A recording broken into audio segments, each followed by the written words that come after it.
بسم اللہ الرحمن الرحیم نحمدہ ونصلی ونسلم علی رسولہ الکریم اما بعد ثم اورد المصنف بتقریب بیان اسم الفاعل لاشتراکہ ما فی عدم احتمال التکرار۔ نور الانوار اور یہاں سے مصنف رحمۃ اللہ علیہ چونکہ پیچھے صیغہ امر کی بحث چلی آ رہی ہے اور اس میں مصنف رحمۃ اللہ علیہ اس بات کو ثابت کرتے آ رہے ہیں کہ صیغہ امر نہ تکرار کا احتمال رکھتا ہے اور نہ ہی تقاضا کرتا ہے۔ اب یہاں سے مصنف رحمۃ اللہ علیہ یہ بتا رہے ہیں کہ جس طرح صیغہ امر میں یہ معاملہ ہے تو اسی طرح یہ معاملہ اسم فاعل کے اندر شبہ فعل جس کے کہا جاتا ہے اس کے اندر بھی یہی معاملہ ہے، تو اس میں بھی تکرار کا احتمال یا تکرار کا تقاضا نہیں ہوگا اسم فاعل کے اندر بھی۔ اس بات کو سمجھانے کے لیے یہ عبارت لائی، ثم اورد المصنف، پھر لائے مصنف رحمۃ اللہ علیہ بتقریب بیان الامر، امر کے بیان کو فہم کے قریب کرنے کے لیے، سمجھانے کے لیے کیا لائے جی؟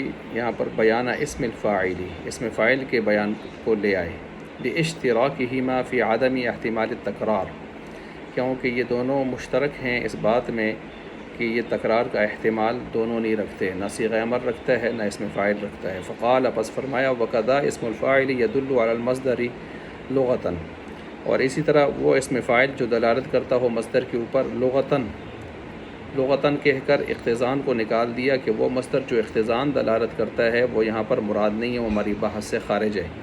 وہ مصدر یہاں مراد ہے جو لغتاً دلالت کرتا ہو، یعنی اسم فاعل جس مصدر کے اوپر لغتاً دلالت کرتا ہو۔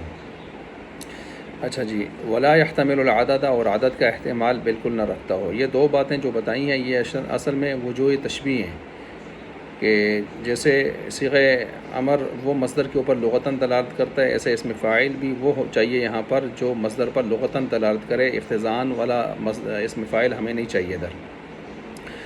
دوسرا وجہ تشبیہ یہ ہے کہ جیسے وہ عدد کا احتمال نہیں رکھتا تو یہ بھی عدد کا احتمال نہیں رکھتا۔ فقولہ یدل، یہی بات بیان فرما رہے ہیں، فقولہ یدل، یہ جو یدل انہوں نے فرمایا ہے، کہتے ہیں یدل بیان، یہ بیان بنتا ہے لوجہ تشبیہ کے وجہ تشبیہ کے لیے۔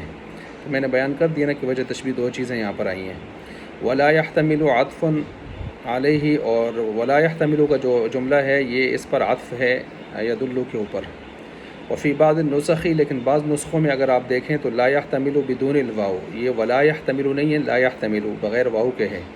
اس صورت میں پھر کیا ہوگا؟ عطف شطف تو نہیں ہو سکے گا کیونکہ عطف حرف عطف نہیں ہے۔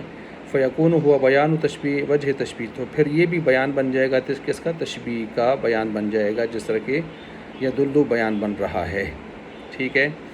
وقولہ یدل وقع حالا، اور یہ جو مصنف کا قول ہے یدل، یہ خود وقع حالا، یہ حال بنتا ہے لا يحتمل کی ضمیر سے حال بنتا ہے، تو پھر مطلب یہ ہوگا کہ ای قضا اسم الفاعل، اسی طرح اسم فاعل بھی لا يحتمل العدد، وہ بھی احتمال نہیں رکھتا عدد کا، اسی طرح کا مطلب یعنی جیسے صیغہ امر نہیں رکھتا۔ حال کونہ، اس حال میں، یہ حال کا ترجمہ ہو رہا ہے، حال کونہ، اس حال میں کہ وہ یدل دلالت کرے گا علی المصدر، مصدر کے اوپر لغتاً دلالت کرے گا۔ اب یہ لغتاً بار بار جو کہہ رہے ہیں مصدر کے اوپر دلالت لغتاً کرے گا اسم فاعل، فهو احتراز، یہ احتراز ہے، اجتناب ہے، نکالنا ہے۔ کس سے احتراز ہے؟ عن اسم فاعلی، اس اسم فاعل سے الذی یدل علیہ اختزان، جو دلالت کرتا ہے مصدر کے اوپر اختزان۔ مثل قولہ، مثلا قول ان کا کہ انت طالق، کچھ اور اپنی بیوی سے کہتا ہے تو طلاقاً ہے، طلاق شدہ ہے۔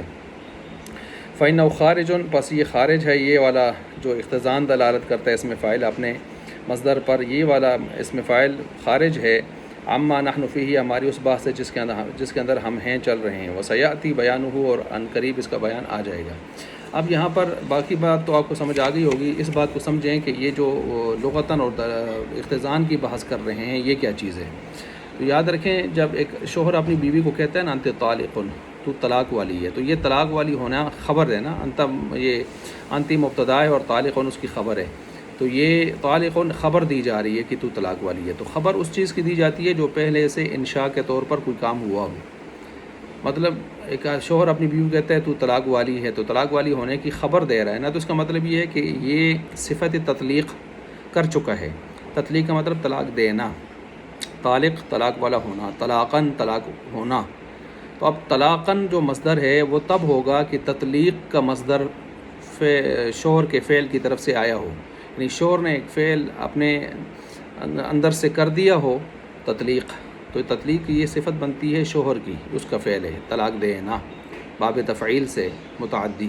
اور طلاقاً طلاق ہونا اور طالقن طلاق والی ہونا یہ خبر ہے، اور طلاقاً مصدر ہے، تو وہ طلاق تب ہوگی جب تطلیق پائی جائے گی۔ تو اب سمجھیے یہاں پر، اب طالقن کی دلالت اگر جو ہے اس پر کریں، طلاقاً کے اوپر کریں، تو یہ صفت بنتی ہے، خبر بنتی ہے اس کی، بیوی کی، ٹھیک ہے۔ تو اس لحاظ سے تو یہ طالق کی طلاق کے اوپر جو دلالت ہے وہ لغتاً ہے، اور یہی ہماری بحث میں یہاں پر مراد ہے۔ لیکن طالقن کو اگر تطلیق پر آپ لیں تو اس صورت میں پھر وہ جو ہے وہ اقتضان ہوگا۔ کیا مطلب؟ انت طالقن، تو طلاق والی ہے، تو آپ کو پتہ ہے اس میں فعل ہو یا شبہ فعل، اس میں فاعل وغیرہ کچھ بھی ہو، ان کے اندر مصدر پڑا ہوا ہوتا ہے۔ تو اب طلاق کا مصدر تو ان کے اندر پڑا ہوا ہے، یہ تو لغتاً ہے، لیکن یہ تب صحیح ہوگا، یہ کلام وہ طلاق والی خبر تب صحیح ہوگی جب پہلے سے فعل تطلیق شوہر کی طرف سے آیا ہو، یعنی اس نے واقعی طلاق دی ہو۔ تو اب وہ اقتضان ہمیں نکالنا پڑے گا کہ یہ طلاق والی تب ہے، خبر اس کی تب صحیح ہے شوہر کی اس کے بارے میں کہ پہلے سے شوہر نے تطلیق کا سلسلہ کر رکھا ہے۔ تو وہ کر رکھا ہے جو نکالتے ہیں، تو وہ اقتضان، یعنی کلام کے اندر جو چیز چاہت پیدا ہوتی ہے، چاہت پیدا ہو کے کہ بھئی یہ کلام تب صحیح ہوگا جب آپ یہ محذوف عبارت نکالیں، تو وہ والی جو عبارت ہوتی ہے اس کو مقتضا کہتے ہیں، جس طرح اقتضاء النص یا مقتضاء حال۔ تو وہ جو نکالی جاتی ہے کلام کی چاہت پر، تو چاہت کو اقتضاء کہتے ہیں۔ تو گویا وہاں طالق کی اگر ہم نسبت کریں تطلیق کی طرف، تو تطلیق ہم نے اقتضان نکالا ہوا ہے، فعل شوہر، فعل زوج وہ ہم نے نکالا ہوا ہے۔ اور ادھر سے اگر ہم طلاق کے اوپر جو مصدر ہے اس کے اوپر اس کی کریں، تو یہ تو بیوی کی صفت اور خبر بن رہا ہے، تو اس لحاظ سے یہ لغتاً ہے۔ تو گویا بیوی کی طرف نسبت کرتے ہوئے طلاق کے اوپر جو دلالت کرتا ہے لغتاً وہ لے لیا، اور جو تطلیق جو فعل زوج ہے اس کے اوپر جو دلالت کرتا ہے وہ ہم نے نکال دیا، ہماری بات میں سے خارج ہے۔ اچھا جی، اب یہاں تک جب آپ سمجھ گئے حتی لا یراد بآیۃ السرقۃ الا سرقۃ واحدۃ وبالفعل الواحد لا تقطع الا ید واحد، اب اگلی بات الگ سے میں کر رہا ہوں۔